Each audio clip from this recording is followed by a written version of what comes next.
Janeiro, felizmente, foi um mês que eu não li muita coisa, mas eu li muita coisa boa. Então eu vou começar, inclusive, com um livro que é uma dívida minha, era uma dívida minha que eu tinha desde o ano passado, que é o Adeus Gana, o livro de janeiro de 2020 da TAG. Era o único que estava atrasado, que eu não conseguia colocar ele nas minhas listas de jeito nenhum. Eu não sei explicar exatamente porquê, eu acho que a capa não me era muito atrativa, o título também não. E eu não vi muita gente falando positivamente dele, ou quase nada, absolutamente nada sobre ele. Mas eu fiquei completamente surpreso com essa história. Ela é, sem sombra de dúvida, o oposto do que eu imaginava ser.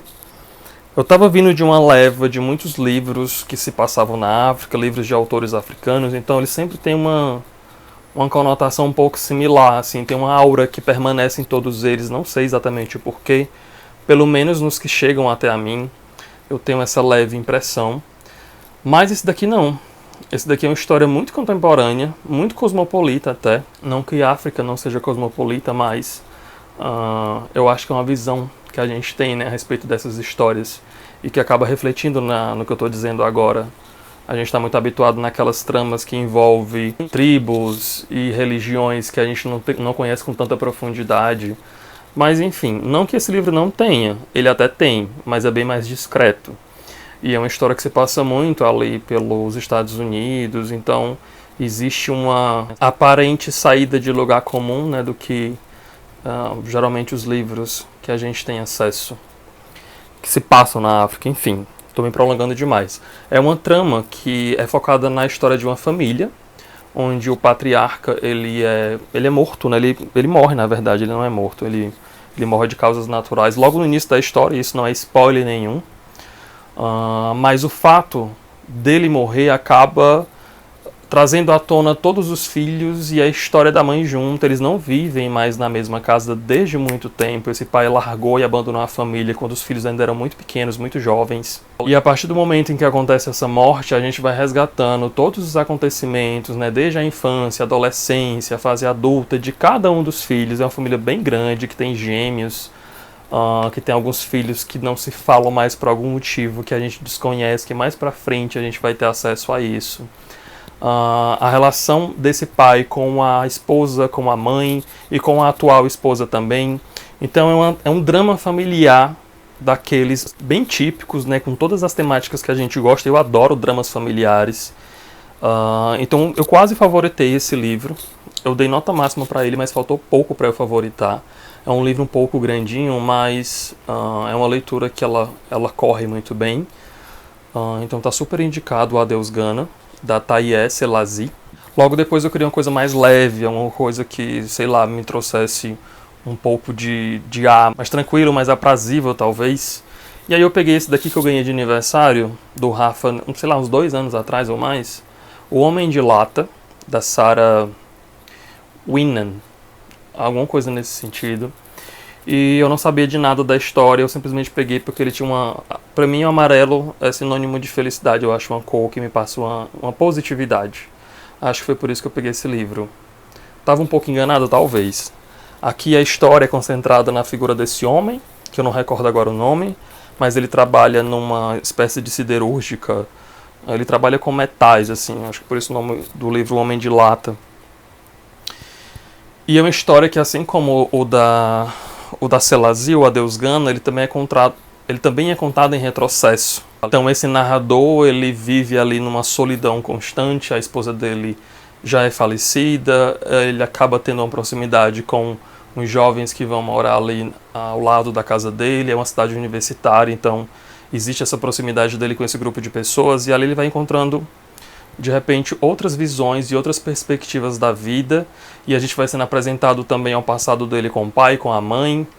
Um livro também que fala muito a respeito de AIDS, né, de como que era vista naquele período pessoas que eram acometidas com o vírus da AIDS. Mas eu acho que ela adentra muito pouco nessa questão, ela apenas ali pincela e dá uma mensagem que tem um conteúdo, mas ao mesmo tempo ela é muito pueril. Eu achei que ela poderia ter aproveitado mais, mas eu acho que talvez não tenha sido a intenção dela. Não torna o livro ruim, muito pelo contrário. É um livro que eu achei bem ok, assim, não tem nada demais, não é um livro ruim, mas também não é um livro excelente. Eu acho que ele cumpre bem o papel dele e ele toca em temáticas pertinentes.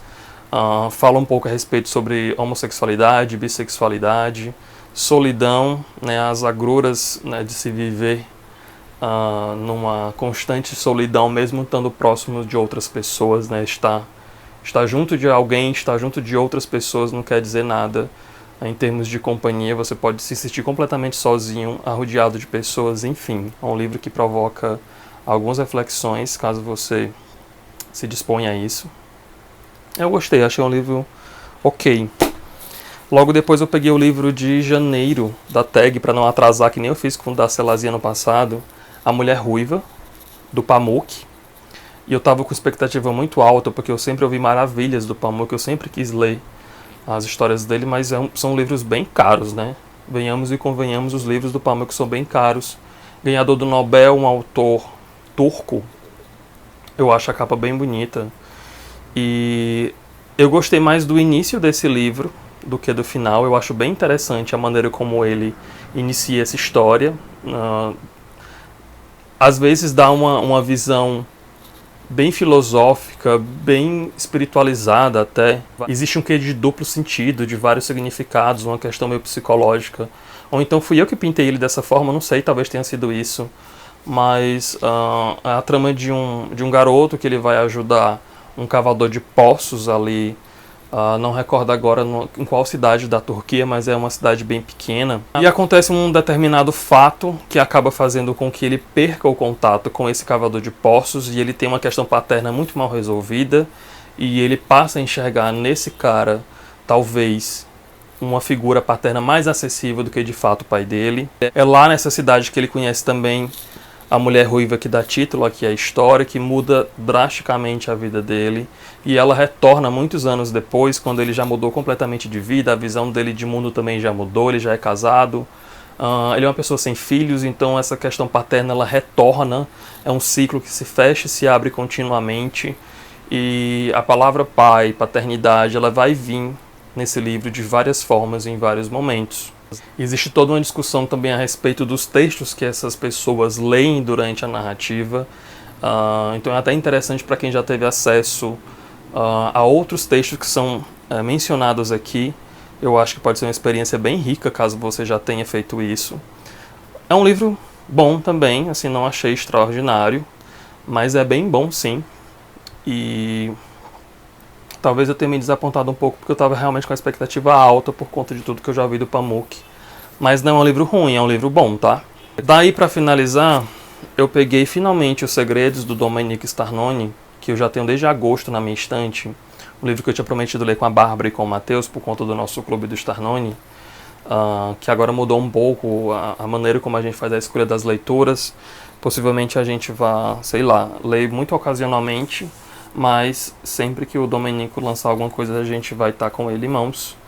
E dos 3 livros que eu li dele, né, dos 3 que já tem publicados aqui no Brasil, Assombrações, O Laços e agora Os Segredos, esse é o que eu menos gostei. Eu amo O Laços, eu acho o livro incrível, um dos meus favoritos da vida. Eu gosto muito do Assombrações, acho o livro muito bom também. Esse daqui, nem tanto, assim, eu realmente fiquei um pouco desapontado com essa leitura. Eu acho uma trama muito solta, que deixa ali muita coisa perdida. Tudo aqui me soava um tanto quanto desinteressante, mas ao mesmo tempo a gente consegue perceber o Starnone aqui. É uma escrita muito elaborada, embora ela seja simples. Eu acho que as construções de frases que o Starnone faz é o que dá essa sensação, o que dá essa impressão, porque o livro é realmente bem escrito. Eu acho que o conteúdo dele aqui não me foi muito agradável, mas a forma como ele é apresentado é um livro que dá para ser apreciado. Então aqui a gente vai ter... é um professor, é um autor, agora eu não recordo. Exato, ele é um professor de uma escola pequena lá de Roma, e esse professor ele acaba tendo, isso também não é spoiler, ele acaba tendo um relacionamento com uma aluna dele. Me lembrei agora do Desonra, do Coetzee, mas não tem nada a ver com aquilo que tem no Desonra, enfim. Essa relação desse professor e dessa aluna acaba sendo muito marcante, tanto para ele, o nosso narrador, quanto para ela, que é a Teresa. Mas eles são pessoas que não se dão bem enquanto namorado e namorada, enquanto marido e mulher, ou o que quer que seja. Os dois juntos não funcionam muito bem, mas eles se entendem de maneira muito rápida, muito pontual. Então eles são pessoas que têm um fácil diálogo, assim, eles precisam eventualmente ter contato direto um com o outro, mas eles se fazem mal a longo prazo, né? Vamos colocar nesses termos. Então, por esse motivo, eles acabam se afastando, cada um segue seu rumo e cada um leva o segredo um do outro. E aí eles seguem a vida deles, o cara se casa, tem filhos e acaba tendo um certo destaque, ele vai crescendo muito profissionalmente, enquanto a atual esposa ela vai definhando. Então tem essa questão do desequilíbrio que é criado dentro de casa, porque a esposa também teria um futuro perfeito, um futuro muito promissor, mas ela acaba decaindo enquanto ele vai ascendendo. Em um dado momento, quando ele vai atingindo ali o seu pico, o seu ápice, a voz dele é cessada e a filha mais nova é que vai contar a visão dela, mas não do que aconteceu, e sim do dali em diante, né? Como a história do pai, sendo um homem muito conhecido, um homem muito renomado, que já está chegando ali na velhice, então ele está chegando próximo ali do fim da carreira dele. Como que ele lida, né, com essa eminente decadência que porventura pode vir a acontecer por conta dele estar numa idade muito avançada, e a filha ela confia e admira muito esse pai. E assim vai decorrendo essa segunda parte do livro, e a terceira é a visão da Teresa, né, também não do passado, mas do pra frente, né, do que está acontecendo dali em diante. Isso é interessante, né? A gente tem a voz do pai contando a trajetória, depois a gente recebe a filha dele, e depois a Teresa, que é a mulher lá do início, contando o andamento de cada um dessas pessoas, de cada um desses personagens. Mas é apenas isso, ele não se aprofunda muito nos dilemas, nas questões que são colocadas aqui. Ele é apenas uma narração de fatos e acontecimentos. Não há uma descrição de sentimentos mais aprofundada, ou um acontecimento mais marcante como o que acontece em Assombrações, e quem leu vai saber do que eu estou falando. E não é tão envolvente assim quanto Laços, né? Porque Laços ele amarra todo mundo e ele dá um nó na gente e você não consegue largar daquela história, aquele livro é incrível. Então assim, eu recomendo Starnone, mas por Starnone por Starnone. Esse livro aqui eu não gostei tanto assim. Então se você quiser fazer uma gradação, começa por esse.